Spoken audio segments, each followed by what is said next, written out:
It's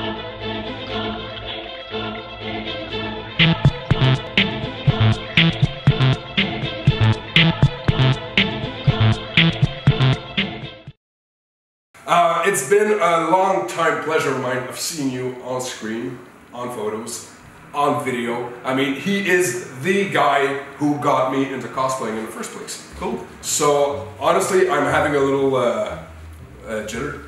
Oh, seriously? He's like a superstar, really, but he doesn't know it yet. So I've had the opportunity to meet you well, it's been a while. Last summer, right? Yeah. Well, at Jeff's Star Trek thing. Oh, Star Wars thing.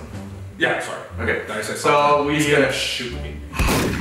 Well, we met there like a year ago, I think. Yeah, pretty much. And yeah, but we had the chance to talk a little bit more at the screening of For the Love of Spock this summer. Exactly. Here at Concordia University. Exactly. And well, we shared some similar interest for geekdom, so I really appreciate that. Exactly. So it's a pleasure for me to be here.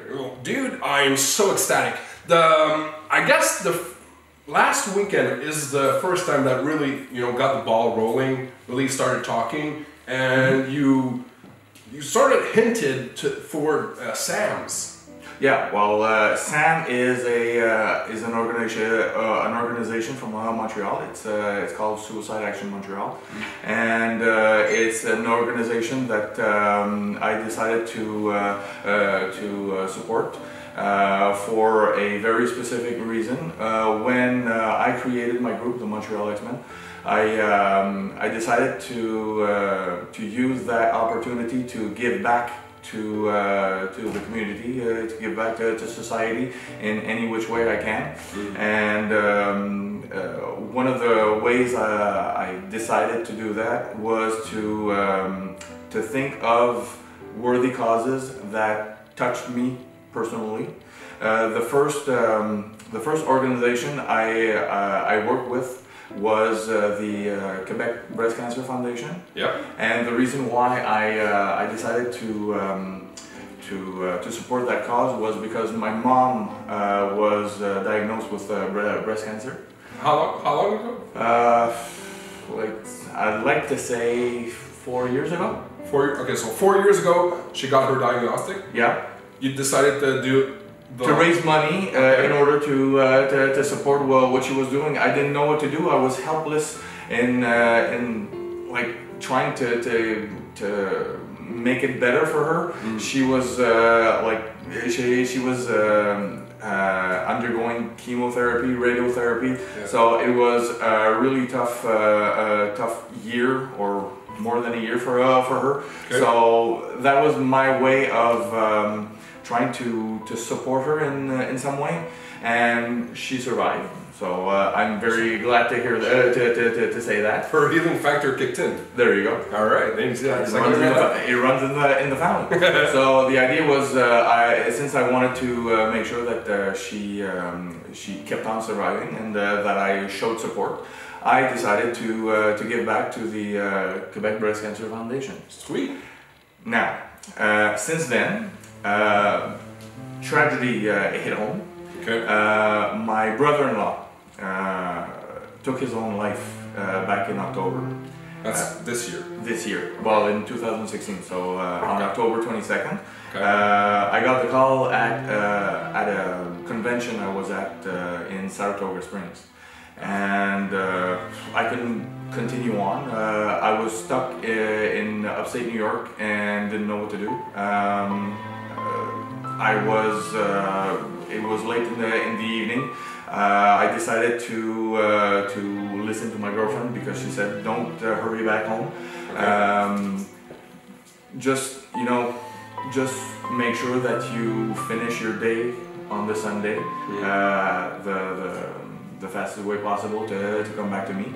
And what I did was I told the organizer that of what happened, and I did like half a day. Okay. Not necessarily showing what was going on, and at the end of that half day, I decided to pack up my stuff and go back home. So since then, it's been a tough couple of months. We were off on sick leave at our jobs for more than 2 months, and coming back to work, I decided to as a therapy, if you will, I decided to support Sam this time around. Suicide Action Montreal. Okay. So it's my way of trying to highlight this problem and to make sure that people who are in need get the information that they need. Exactly. In order to talk to someone, or just the families who experience suicide. They need to be supported in different ways. So we've been lucky that organizations in our area contacted us and were there to support us. So we you knew where to go to get the help you needed. There you go. So for people who don't, well, they need to hear about this. Exactly. So what better way than use my platform as the Montreal X-Men to spread the word? What I enjoy the most, what really makes me go trippy, is that even though tragedy hit, I don't think there's really a way to say how painful this could be, because pain is not measurable. No. But you decided to get proactive. You decided to use the tools that you had at hand to really say, okay, how can I make a difference? How can I make an impact? How can I use the people that are around me who already support you, right? Because the X-Men Montreal are there for you through thick and thin, and say, all right, let's make an impact. Let's spread the word. So that's why I wanted really to use this platform, and just continue on spreading the word. I think that's the best thing. Exactly. That's perfect. I'm really happy about that, by the way. Thanks. But now I'm with Wolverine. There you go. So, all right. So basically, you got claws, right? Yes, I do. Can you please show me your claws? Okay. So the traditional claws that we have. Well, I decided to bring mostly the screen accurate replicas. I'd like to plug something, if you don't mind. Please do. Dark Matter Props. A guy whose name Michael Spurgeon. He's from Texas. Okay. He does them all by hand. So really? he molds them by hand, and they're on sale on an Etsy website, and they are of the highest quality. Just to let you know, these are my adamantium claws, if you will. Go up. Yep. Damn. So there you go. So this is pretty much the closest thing you'll find on the market that resembles what Hugh Jackman would wear. Exactly. These are so sick. These are what we would call the adamantium claws. You will note that these claws are representative of the claws Hugh Jackman wore from the movie X-Men 1 through to X-Men Origins. Okay. He decided to change the configuration of the claws for the other movies, starting with the Wolverine, the Tokyo movie, and from then on he wore the same claws that were used all the way through up to Logan. The geometry is different. Personally, I prefer these. Okay. Because the tangs at the top of the knuckles, they go more in. They go on top of the knuckles, and they actually are the selling point of when you look at them, you actually think that they're actually coming out from your hands. Whereas the other ones, the Logan, Days of Future Past, X-Men Apocalypse, and the one from Logan. I said Logan. The one from Tokyo, the Wolverine. Yeah. Well, they end up going like lower than the knuckle. Yeah. So they actually look like they are Well, X-23, it was really coming out of her hands. Yeah. The X-23 version, by the way, Michael Spurgeon has made a pair for a set for young girls. Yeah. So if ever young girls want to cosplay X-23, it'll be possible. The idea is the new claws since they're lower, they tend to have a slanted angle, and it looks like he's holding onto a handle. Right. And you see it when there's like the wooden handle that's there. We see it when we're doing. I'd like to say that the angle of the wrist and everything, it's all off, so that's why I prefer those. Sweet. Next, we have the bone claws. Again, what do you think about them bringing it into the movies, the bone claws? It was a surprise for me. Yeah? Yeah, because up to X-Men Origins, we hadn't heard of bone claws yet, and they decided to talk about it in the comic books too. Yeah. But there's an opinion that most of us Wolverine cosplayers, because I'm in a group of Wolverine cosplayers too. Yeah.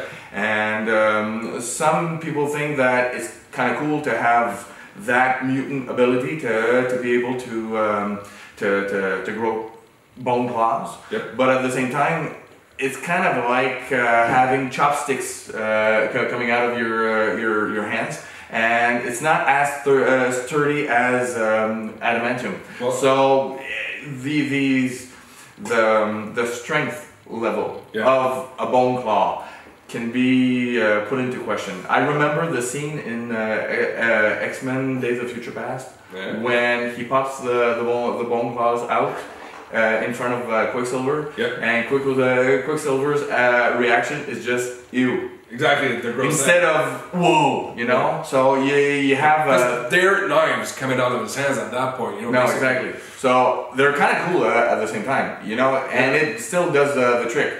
But you sense that it's not the same feel to them. No, it's not. I like to say it's more fragile. Yeah. Anyway. Well, because basically I'm a comic book geek first and foremost, and correct me if I'm wrong on YouTube or wherever, but I think it's Wolverine number 85 where Cyber first steps on his bone claws, and that's where we really realize that Wolverine ain't unbreakable anymore, and they blow out. Exactly. I love that scene. So let's go towards the X-23 versions. So we made last summer, my friends and I, we made the X-23 version, and we took the Halloween claws that you can find at your local Halloween store. Yep. And those claws normally come with a fake hand.